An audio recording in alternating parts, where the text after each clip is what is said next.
அஸ்ஸலாமு அலைக்கும் வரஹ்மத்துல்லாஹி வபரகாத்துஹு. அல்ஹம்துலில்லாஹி ரப்பில் ஆலமீன் வனுஸல்லி வனுஸல்லிமு அலர் ரசூலில் கரீம் வ அலா ஆலிஹி வ அஸ்ஹாபிஹி அஜ்மஈன். قال الله تعالى في القرآن الكريم والفرقان الحميد أعوذ بالله من الشيطان الرجيم بسم الله الرحمن الرحيم. ألم تر كيف ضرب الله مثلا كلمة طيبة كشجرة طيبة أصلها ثابت وفرعها في السماء.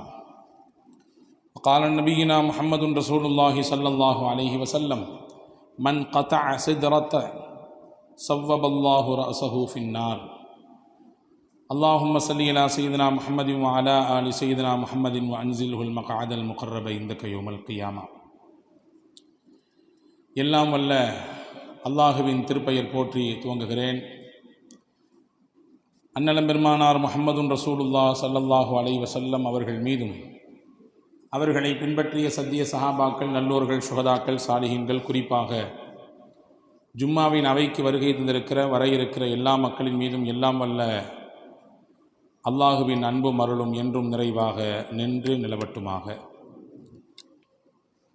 ரப்புல் ஆலமீன் நம்முடைய பாவங்களை, தவறுகளை மன்னித்து அவனுடைய திருப்பொருத்தத்திற்குரிய நன்மக்களாக, மேன்மக்களாக நம் எல்லோரையும் வாழச் செய்வானாக. வாழும் காலம் வரை ஆரோக்கியத்தை நிறைவாக தந்து மருத்துவமனையின் அனைத்து விதமான இன்னல்கள், சிரமங்கள், செலவினங்களை விட்டு நம்மையும் நம்முடைய குடும்பத்து மக்களையும் அல்லாஹ் காத்து ரட்சிப்பானாக. அல்லாஹுவின் ஆலயமாம் காபாவையும் அன்னலம் பெருமானார் ஸல்லல்லாஹு அலைஹி வஸல்லம் அன்னவர்களின் ரவுதாவையும் புனிதம் நிறைந்த பைத்துல் முகத்தஸையும் மீண்டும் மீண்டும் ஹஜ்ஜி உம்ரா ஜியாரா செய்திட நம் எல்லோருக்கும் அல்லாஹ் குடும்பத்துடன் வாய்ப்பளிப்பானாக. உலகை விட்டு மூச்சடங்கும் நேரத்திலே லா இலாஹ இல்லல்லாஹ் முஹம்மது ரசூலுல்லாஹ் என்ற கலிமாவை சொல்லி நம்முடைய ஆத்மாக்களை அல்லாஹ் கைப்பற்றி ஜன்னத்துல் ஃபிர்தௌஸிலே நம்மையும் நம்மை பெற்றவர்கள், நமக்கு கல்வி தந்தவர்கள், நம் முன்னேற்றத்திற்கு காரணமான அத்துணை மக்களையும் அல்லாஹ் ஃபிர்தௌஸ் என்ற சொர்க்கத்திலே ஒன்றிணைப்பானாக. ஆமீன் யா ரப்பல் ஆலமீன்.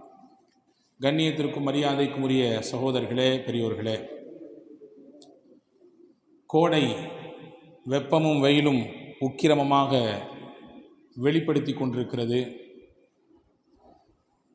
எப்படி இந்த கோடையை சமாளிப்பது என்று பலரும், இவ்வளவு தூரம் வெயிலை நாங்கள் இத்தனை நாட்கள் பார்க்கவே இல்லையே எங்கள் ஊரில், எங்களுடைய இடத்தில் என்று நம்மை நாமே ஆச்சரியத்தோடு கேட்டுக்கொண்டிருக்கிறோம். மறுபுறம் இந்த கோடை காலத்தில் என்ன குடிக்கலாம், என்ன சாப்பிடலாம், என்ன மாதிரியான ஆடைகள் உடுத்தலாம், எந்த நேரத்தில் வெளியே வரலாம், எந்த நேரத்தில் வருவதை தவிர்க்கலாம், குழந்தைகள், பெரியவர்கள், வயதிலே மூத்தவர்களை எப்படி கண்காணிக்கலாம், இப்படி பல்வேறு தரப்பட்ட ஆலோசனைகளை, வழிகளை நாம் பயன்படுத்தக்கூடிய சமூக வலைதளங்களிலும் சரி, இன்னும் அந்த தகவல் பரிமாற்றங்களை செய்யக்கூடிய தளங்களிலும் சரி நாம் சொல்வதை, வழிகாட்டுவதை கேட்க முடிகிறது. இந்த கோடை காலத்தில் வரும் நேரத்தில் இதை எப்படி கையாளுதல் என்ற வழிகாட்டுதல் ஒருபுறம், மொத்தமாக எப்பொழுது கோடை வந்தாலும், எப்பொழுது வெப்பகாலம் வந்தாலும் அந்த காலங்களில் நாம் எப்படி நம்மையும் நம்மை சுற்றி இருக்கக்கூடிய சுற்றுப்புறங்களையும் வெப்பத்திலிருந்து பாதுகாத்து கொள்வது என்ற கற்பனையோடு, சிந்தனையோடு யோசிப்பது இன்னொரு புறம். மழை காலங்கள் வருகிறது. மழை, பெருமழை பெய்தால் தேவைப்படக்கூடிய அளவுக்கு மழை பெய்யும் சமயத்திலேயே நாம் இருக்கக்கூடிய இடங்களில், தெருக்களில் தண்ணீரெல்லாம் பூந்து விடுகிறது. பல்வேறு விதப்பட்ட சிரமங்களை, கஷ்டங்களை அந்த காலங்களிலும் அனுபவிக்கிறோம். அந்த சமயத்திலெல்லாம் எல்லாருடைய கவனத்தும் வரக்கூடிய ஒரு செய்திதான், ஏரிகளும் குளங்களும் கண்மாய்களும் ஆறுகளும் இருந்த இடத்திலெல்லாம் இப்பொழுது வீடு வந்துவிட்டது.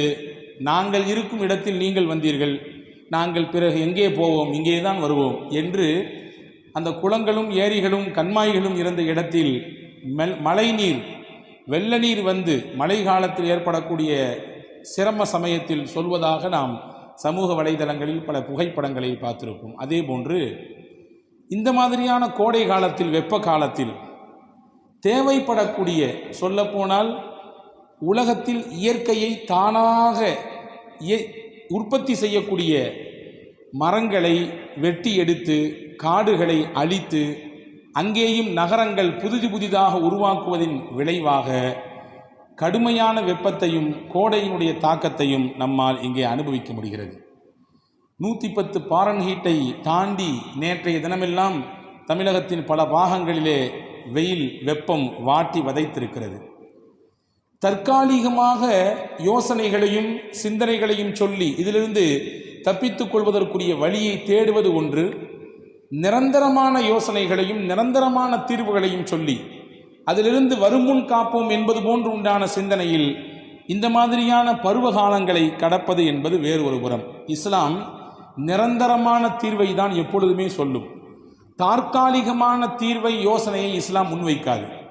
பாருங்கள், குர்ஆன் ஷரீஃபிலே அல் குர்ஆனிலே அல்லாஹ் சொல்கிறான், நாம் ஏற்றெடுத்திருக்கக்கூடிய நாம் சொல்லி இருக்கக்கூடிய கலிமா தௌஹீத் லா இலாஹ இல்லல்லாஹ் முஹம்மது ரசூலுல்லாஹ் என்ற அந்த வார்த்தை, அந்த வாக்கியம், அதற்கு உதாரணம் காட்டுகிறான், உவமானம் சொல்கிறான்.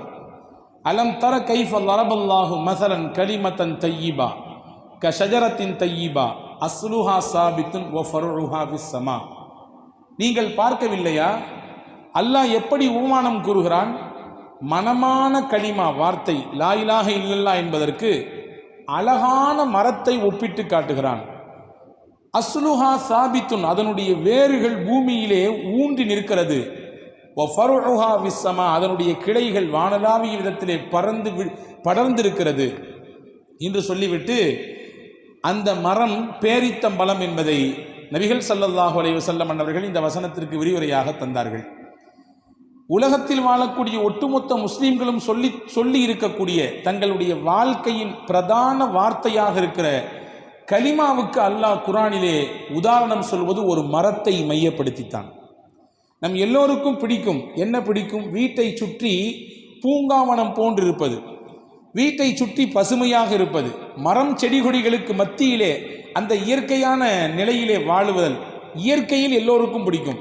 எனவேதான் இந்த மாதிரியான கோடை காலங்களினுடைய வெப்பத்தை கொஞ்சம் தணித்துக் கொள்வதற்காக அந்த மாதிரியான பசுமையான இடங்களுக்கு சென்று அங்கே சில நாட்கள் தங்கிவிட்டு வருவதை நம்மிலே பலர் வழக்கமாக்கி கொண்டிருக்கிறோம். அல் குர்ஆனிலே அல்லாஹ் சொல்லுகிறான், சொர்க்கத்தின் வீடு எப்படி இருக்கும்? சொர்க்கத்திலே சொர்க்கவாதிகளுக்கு அல்லாஹ் அமைத்து தந்திருக்கக்கூடிய வீட்டின் அமைப்பு எப்படி இருக்கும்? சுற்றிலும் சோலையாக இருக்கும். ஒரு பூந்தோட்டத்திற்கு மத்தியில் தான் அவர்களின் வீடு இருக்கும். அல் குர்ஆன் சொல்கிறது, யக்ஃபிர் லக்கும் ذுனூபக்கும் வ யுத்கிலுக்கும் ஜன்னாத்தின் தஜ்ரி. நீங்கள் லாபகரமான வியாபாரத்தை நோக்கி வருகிறீர்களா? உங்களுக்கு ஆசை இருக்கிறதா? அப்படியான லாபகரமான வியாபாரம் என்ன தெரியுமா? ஈமான் கொள்ளுதல், அல்லாஹ்வின் பாதையிலே போர் செய்வதற்கு தயாராகுதல், அவனை நோக்கி நெருங்கி வருவதற்குரிய வழிகளை தேடுதல். இதையெல்லாம் நீங்கள் செய்ய துவங்கினால் அல்லாஹ் உங்கள் பாவங்களை மன்னிப்பான், உங்களை சொர்க்கச் சோலையில் கொண்டு போய் சேர்ப்பான் என்று சொல்லிவிட்டு அல்லாஹ் நிப்பாட்டவில்லை. ஜன்னாத்தின் தஜ்ரி மின் தஹ்திஹல் அன்ஹார் வ மசாகின தய்யிபத்தன் ஃபீ ஜன்னாத்தி அத்ன். நீங்கள் போய் அமரக்கூடிய சொர்க்கத்தின் சோலை எப்படி இருக்கும் என்றால் சுற்றிலும் பசுமையாக இருக்கும், அங்கே நீர் ஓடைகள் இருக்கும், உங்களை சுற்றி மரங்களெல்லாம் இருக்கும். அப்படியான இடத்தில் கொண்டு போய் அல்லாஹ் உங்களை குடியமர்த்துவான் என்று சொல்கிறான். வீட்டின் அமைப்பே சொர்க்கத்தில் மரங்களுக்கு மத்தியில் தான், சோலைகளுக்கு மத்தியில் தான். அங்கே நிம்மதியையும் ஆஸ்வாசத்தையும் அல்லாஹ் அதன் மூலமாக தருவான் என்பதை அல்லாஹ் சொல்லித் தருகிறான். அன்பு பெருமக்களே, இன்றைக்குள்ள காலகட்டத்திலே மரம் நடுதல் என்பது அரிதாகிவிட்டது. அது நம்ம எல்லோருக்கும் தெரியும். மரத்தை அழிப்பது, காடுகளை நாசப்படுத்துவது இன்று பெருகி இருக்கிறது. அதன் விளைவாக இந்த மாதிரியான கோடை காலங்களிலே வெப்பம், ஏற்றுக்கொள்ள முடியாத அளவிற்கு உண்டான வெப்பத்தை நாம் தாங்க வேண்டிய நிர்பந்தத்திற்கு ஆளாக இருக்கிறோம். கடந்த 100 வருடங்களாக மட்டும் சராசரி வெப்பநிலையிலிருந்து இந்த கோடை காலத்தில் சுமார் 0.8% வெப்பநிலை, அந்த செல்சியஸினுடைய அளவு கூடியிருக்கிறது என்ற ஒரு புள்ளி விவரத்தை பார்க்கிறோம். காரணம் என்ன? எரிபொருளின் பயன்பாடு மக்களுக்கு மத்தியிலே அதிகரித்து விட்டது. பெட்ரோலு, டீசலு, இன்ன பிற எரிபொருளுடைய தேவை அதிகரித்திருக்கிறது. மக்களுடைய தேவைக்கு தக்கவாறு அதை பயன்படுத்துகிறார்கள். எண்ணிக்கை கூடியிருக்கிறது, வாகனங்களின் எண்ணிக்கை. அதனால் என்ன ஏற்படுகிறது? காற்று மாசுபடுகிறது. அதே போன்று இந்த பூமி வெப்பமயமாகி கொண்டே போகிறது. நாளுக்கு நாள் இந்த பூமி உஷ்ணமாகி கொண்டே போகிறது. சரி, அதனால் நாம் எரிபொருளை பயன்படுத்தாமலே இருக்க முடியுமா? அது சாத்தியப்படுமா? நம்ம போகிற இடத்துக்கு நம்முடைய காடி எடுத்துகிட்டு போகாமல் இருக்க முடியுமா? நம்முடைய இருசக்கர வாகனங்களை எடுத்துகிட்டு போகாமல் இருக்க முடியுமா? அதற்குத்தான் பெட்ரோல் ஊற்றாமல் இருக்க முடியுமா? முடியாது. சரி, இது ஒரு புறம் பூமி வெப்பமயமாகுவதற்கு காரணம் என்றால், மறுபுறம் இருக்கிற மரங்களையும் காடுகளையும் அழிக்கக்கூடிய சூழல் சமீப காலமாக அதிகரித்திருக்கிறது. காடுகளையும் மரங்களையும் வெட்டித்தான் அங்கே மனிதர்கள் வசிப்பதற்கான இடத்தை, கட்டிடங்களை கட்டக்கூடிய சூழல் பெருகி இருக்கிறது. இதன் விளைவு எரிபொருளினால் ஏற்படக்கூடிய பூமியின் வெப்பத்தை தணிப்பதற்கென்று இயற்கையாகவே அல்லாஹ் தந்த மரத்தின் அந்த தேவை அது இல்லாமல் போவதனால் இன்னும் இன்னும் நாளுக்கு நாள் கூடிக்கொண்டே போகிறது. ஒன்று தெரியுமா? நாம் இருக்கக்கூடிய பகுதியில், நாம் வசிக்கக்கூடிய நாட்டில் 33% அங்கே கண்டிப்பாக காடுகள் இருக்க வேண்டும், மரம் செடி கொடிகள் இருக்க வேண்டும். மனிதர்கள் வசிப்பதற்கான இடம் என்றால் மரங்களுக்கும் காடுகளுக்கும் என்று ஒரு 33% இடங்கள் இருக்க வேண்டும். அப்படி இருந்தால் என்ன? இயற்கை என்னவெல்லாம் தருமோ அதையெல்லாம் இந்த காடுகள், இந்த மரங்கள் தானாக பெறுவதற்கு வழிவகை செய்யும். பருவநிலையில் மாற்றம் வராமல் தடுக்கும். அந்தந்த காலகட்டத்திற்கு தேவையானது மிகச்சிறப்பாக நிறைவாக கிடைக்கும். இந்த 33% காடுகள் மரங்கள் இல்லாத பட்சத்தில் பருவநிலையில் மாற்றங்கள் ஏற்படும், மாறி மாறி ஏற்படும். தாங்க முடியாத அளவிற்கு மழை வரும், தாங்க முடியாத அளவிற்கு வெப்பம் வரும். நாம் இருக்கும் சூழலிலே இதை நாம் உணர்கிறோம் இல்லையா? ஒரே ஒரு ஏக்கரில் ஒருவர் மரத்தை நட்டு வைத்தார். மரம் செடி கொடிகள் இருக்கிறது, காடுகள் இருக்கிறது. அதனால் என்ன பலன் என்றால், அறிஞர்கள் சொல்கிறார்கள், ஒரு வருடம் முழுக்க 18 மனிதர்கள் உலகத்தில் உயிர் வாழ்வதற்கான ஆக்சிஜனை, நல்ல காற்றை அந்த மரம் கொடுக்கிறது. வெறும் ஒரு ஏக்கரில் இருக்கக்கூடிய மரங்கள் உலகத்தில் வாழக்கூடிய 18 மனிதர்களின் வாழ்க்கைக்கான ஆக்சிஜனை கொடுக்கிறது. ஒரே ஒரு தனி மரம், ஒரு மரத்தை நட்டு வைத்தால் அந்த ஒரு மரம் என்ன செய்யும் தெரியுமா? ஒரு வருடம் முழுக்க 260 பவுண்ட் நல்ல காற்றை, நல்ல ஆக்சிஜனை கொடுக்கிறது. அந்த 260 பவுண்ட் தான் இந்த பூமியில் 2 பேரின் ஒரு வருடத்திற்கான நல்ல ஆக்சிஜன், நல்ல காற்று. ஒரு மரம் உலகத்தில் நடப்பட்டால், ஒரு மரத்தால் 2 மனிதர்கள் ஒரு வருடம் முழுக்க நல்ல காற்றை சுவாசிக்கிறார்கள். அப்படின்னா இப்படி பார்த்துக்குங்க, ஒரு மரம் வெட்டப்பட்டால் 2 மனிதர்களுக்கான நல்ல காற்று கிடைக்காமல் போகிறது. ஒரு மரம் வெட்டப்பட்டாலே இதுவென்றால், ஒரு காடு அழிக்கப்பட்டால், ஒரு ஏக்கரில் இருக்கக்கூடிய நிலங்கள், அந்த மரங்களை, செடி கொடிகளை எல்லாம் அழித்தால், பூமியில் வாழக்கூடிய எத்தனை உயிரினங்கள், எத்தனை மனிதர்களுக்கான நல்ல காற்று தடை செய்யப்படுகிறது என்பதை இங்கே நான் கவனத்தில் கொள்ள வேண்டும். இன்றைய காலகட்டத்தில் எல்லாம் சர்வசாதாரணமாகி போனது. கையிலே எப்பொழுதுமே பாட்டிலோடு நாம் போகிறோம். எதற்கு? நல்ல தண்ணி குடிக்கணும். எங்கே போனால் நல்ல தண்ணி கிடைக்கும் கிடைக்காதுன்னு தெரியாது. எனவே வீட்டிலிருந்து போகிற பொழுதே அல்லது கடையிலே போகிற பொழுதே ஒரு 10 ரூபாயோ 20 ரூபாயோ கொடுத்து விட்டு நாம் நல்ல தண்ணீரை வாங்கிக் கொள்கிறோம். பியூர் வாட்டர் இல்லையா? பாட்டிலோடு சுத்துகிறோம்.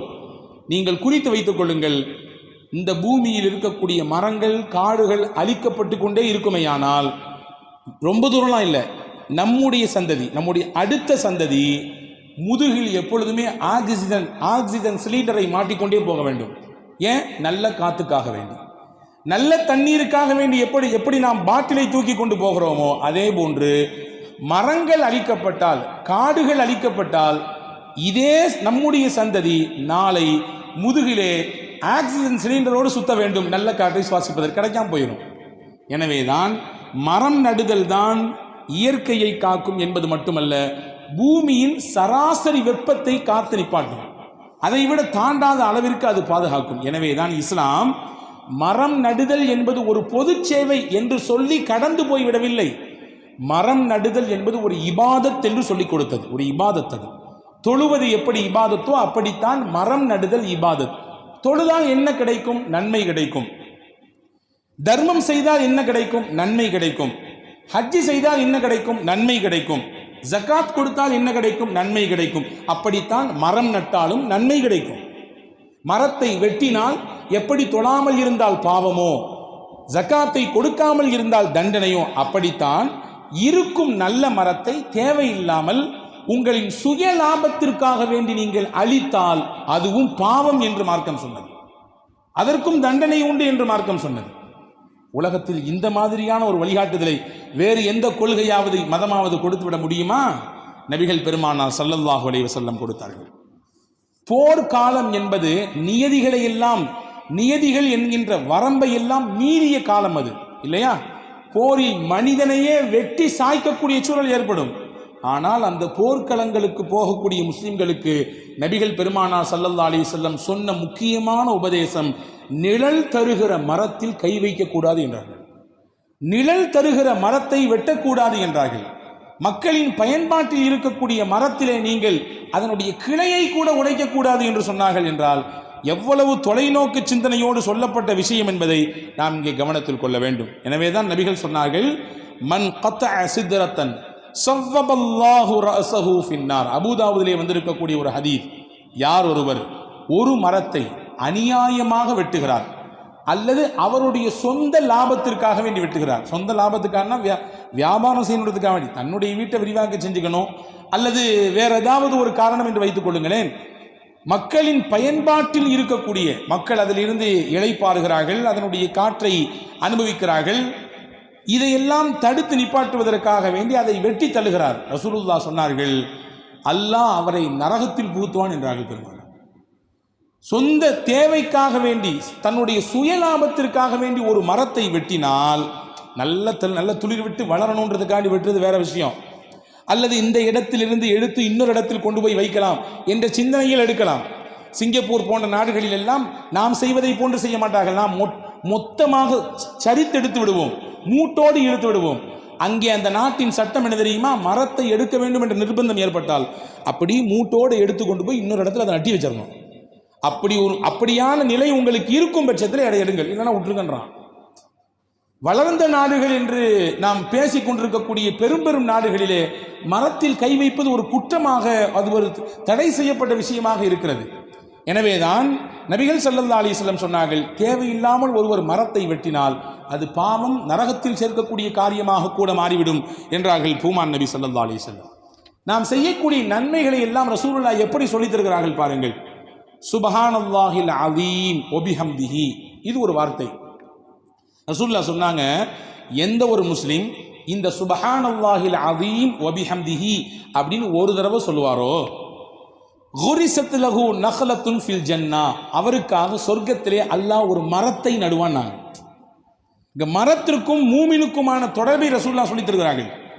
ஒருவர் சுப்ஹானல்லாஹி அல் அலீம் வபிஹம்திஹி என்று ஒரு தடவை சொன்னால் அவருக்கு அல்லாஹ் தரக்கூடிய கூலி என்ன? மரத்தை நடுவான் சொர்க்கத்திலே. அப்போ மரம் என்பது உங்களுக்கு உலகத்தோடு முடிந்து போகக்கூடிய விஷயம் அல்ல, சொர்க்கத்திலும் இளைப்பாறுகிற நிழலை தரக்கூடியது என்பதை, அந்த சிந்தனையை நம்முடைய சிந்தனைக்கு கொண்டு வந்து நபிகள் ஸல்லல்லாஹு அலைஹி வஸல்லம் அவர்கள் சேர்க்கிறார்கள்.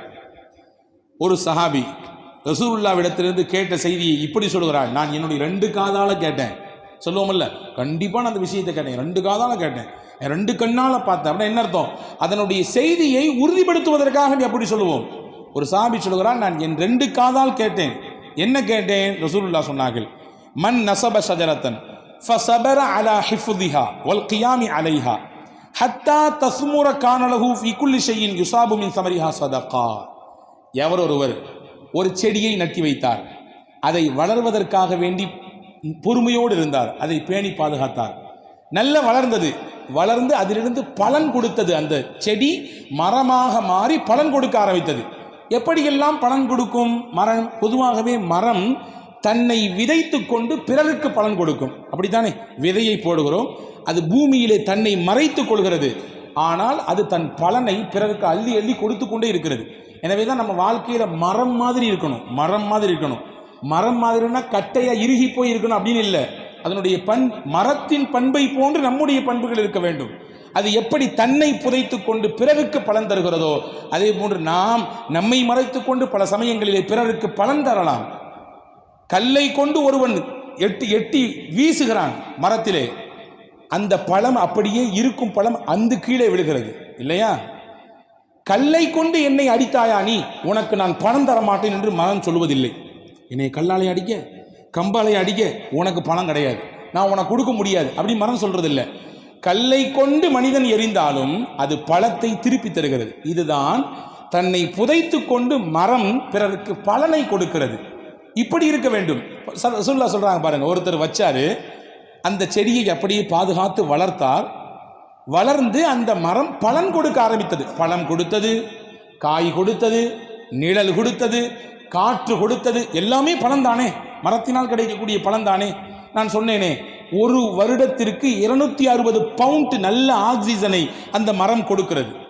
ரசூலுல்லாஹ் சொன்னாங்க, இந்த மரம் நட்டி வைத்தார் அல்லவா, அதிலிருந்து அந்த மனிதனுக்கு அல்லாஹ் தரக்கூடிய நன்மை என்னவென்றால், என்னென்ன பலனெல்லாம் அந்த மரம் மனிதர்களுக்கு கொடுக்குமோ, அது மனிதர்களுக்கு கொடுத்தாலும் சரி, இன்ன பிற பறவைகளுக்கு கொடுத்தாலும் சரி, அல்லது விலங்கினங்களுக்கு கொடுத்தாலும் சரி, எல்லா நன்மையும் இம்மி அளவு குறையாமல் அல்லாஹ் அந்த மனிதருக்கு கொடுத்து கொண்டே இருப்பான். இதை விட ஒரு விஷயத்தில் ஆர்வப்படுத்துறதுக்கு வேணுமா வேறு செய்தி?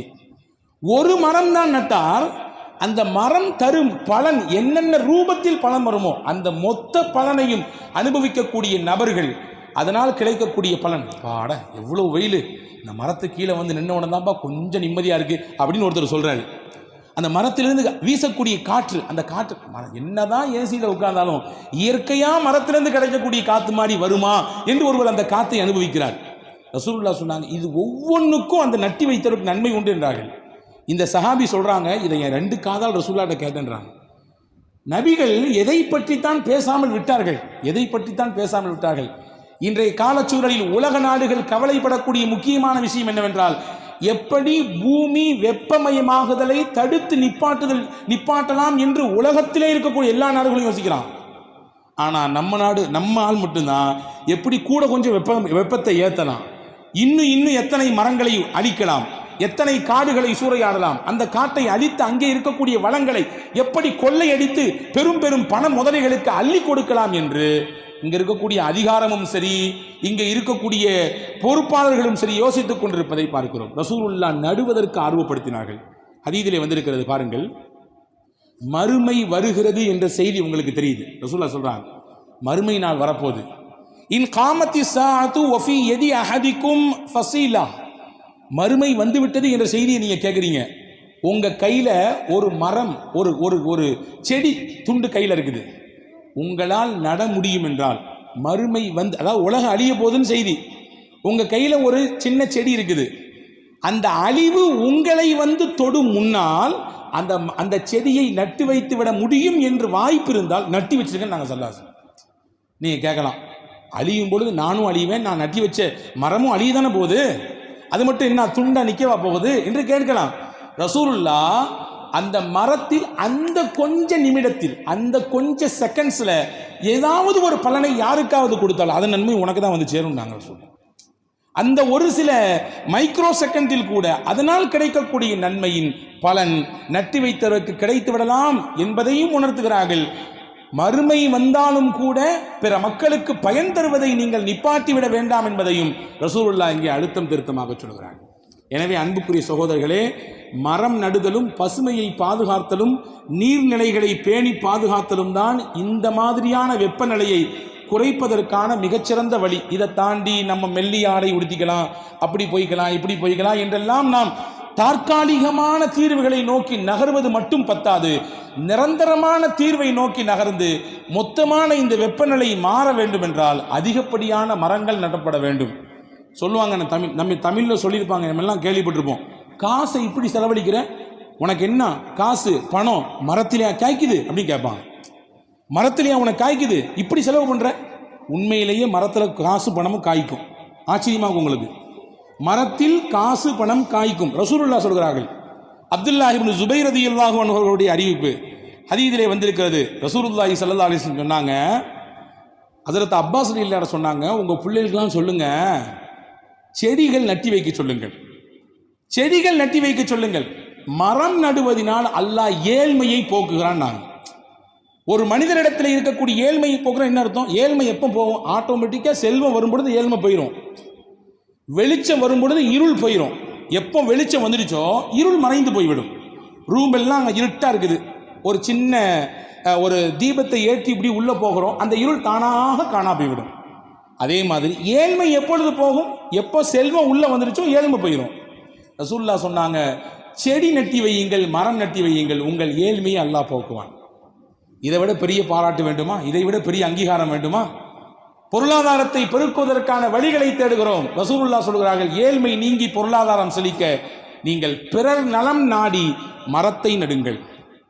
பீகார்ல ஒரு ஊர் இருக்குதுங்க, நமக்கு தெரியும். பீகார்ல ஒரு பாகல்பூர் ஒரு டிஸ்ட்ரிக்ட் இருக்குது. அதுல இருக்கக்கூடிய ஒரு ஊர், அந்த கிராமத்துக்கு பேர் தர்காரா அப்படின்னு ஒரு கிராமம். அந்த கிராமத்தில் இருக்கக்கூடிய பழக்கம் ஆண்டாண்டு காலமா இருக்குதான். என்ன பழக்கம் அப்படின்னா, ஒரு வீட்டில் ஒரு பெண் குழந்தை பிறந்துச்சுன்னா அந்த வீட்டில் இருக்கக்கூடிய அத்தாவும் அம்மாவும், அப்பா அம்மா 10 மரக்கன்றை வாங்கி நட்டி வச்சிருவாங்க. ஒரு வீட்டில் ஒரு பொம்பளை பிள்ளை பிறந்துச்சுன்னா பெண் குழந்தை பிறந்த விட அந்த வீட்டினுடைய பெற்றோர்கள் 10 மரக்கன்றுகளை வாங்கி நட்டி வைத்து விடுவார்கள். அந்த மாதிரி ஒருத்தருக்கு குழந்தை பிறந்துச்சு. அவர் அதே மாதிரி குழந்தைக்கு பிறந்த உடனே ஒரு 10 மரக்கன்றுகளை வாங்கி நட்டி வைத்தார். அவர் பேர் சுபாஷ். ஒரு 20 வருஷம் கழிஞ்சு அந்த பிள்ளைக்கு திருமணம் வைத்தார். நல்ல இடத்துல ஓஹோ என்று கல்யாணம். இவர் சாதாரண ஒரு விவசாயி தான்.